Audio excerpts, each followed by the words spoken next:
simbolismotik haratago, zer suposatuko duen honek, ez? Bueno, simbolikoa da, bai, badauka balore hori, simbolikoa izatearena, eta horrek berak ere badu balore bat, ze azken finean ikustezina zena, agertarazi egiten dugu, ez, ekimen honen bidez. Hainbestetan, simbolismotik haratago ere, hainbestetan ukatutako errealitate isil arazia azalarezteko balio du.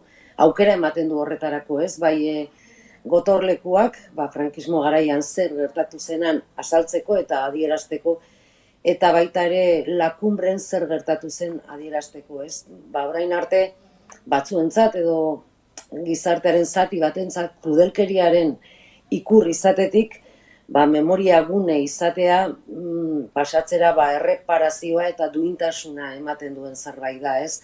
Bai senitartekoi baita biktimei ere, ez. Orduan uste garrantzizkoa dela, eta Nafarroan jendeak eskertzen duen bezala, ni ere seguru nago, hemen horrelako memoria gune bat torturaren kasu hori bere barnean hartuz benetazko garrantzia izango duela, ze azken finean bestela isilpean eta isilaraziak jarraitzen duten errealitateak dira, ez. Bi memoria gune horiek sortzeaz gain, bestelako adostasun batzuetara ere heldu zarete, memoria demokratikorako legearen baitan. Besteak beste, aplikazioaren denbora muga luzatzea, orain arte gogoratuko dugu, 78ra bitarteko epea hartzen zuela, eta hemendik aurrera, 1993 eta 83ko amaierar arte luzatuko dela memoria demokratikoaren legearen aplikazio hori. Honek nolabait ezbaian jartzen du, kolokan jartzen du, relato ofiziala, batez ere trantsizioaren eta demokraziaren gainean? Bai, gutxienez lortu dugu hain monolitikoa ez izatea kontakizun hori, ez. 78an bazirudien eta horrela zegoen legean jarrita demokrazia sartu zala, beraz hortik aurrera gertatutako guztia alde batera uste zen, eta transizioak hainbat urtetan entzun dugu bezala horrelako periodo marabilloso bat izan zela, ez da egia, hemen Euskal Herrian askok eta askok dakigu hori etzela horrela izan, jarraitu zuela errepresioak, jarraitu zutela ere egiturak, frankismoaren egiturak bere horretan, naiz eta beste izen batzuk izan, eta honek behintzat bide bat irekitzen du, hain monolitikoa ez izateko errelatoa, ez, oraindik lan asko dago egiteko, egia da, 83an ere etzela dana bukatu, eta baina, bide bat irekitzen du, aukera bat egongo da, ze beste gauzen artean ere auzitegi frankistak legez kanpo ustea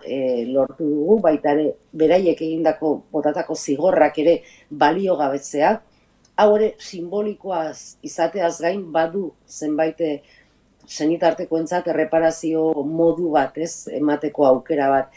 Eta, azken finean, 83tik 83 arte izandako giza urraketak, giza eskubide urraketak, berriro berrikusteko aukera emango du, ze horretarako ere adostu genuen batzorde berezi bat irekitzea, eta frankismotik urte horretaraino berrikusteko hainbat gauza, ez.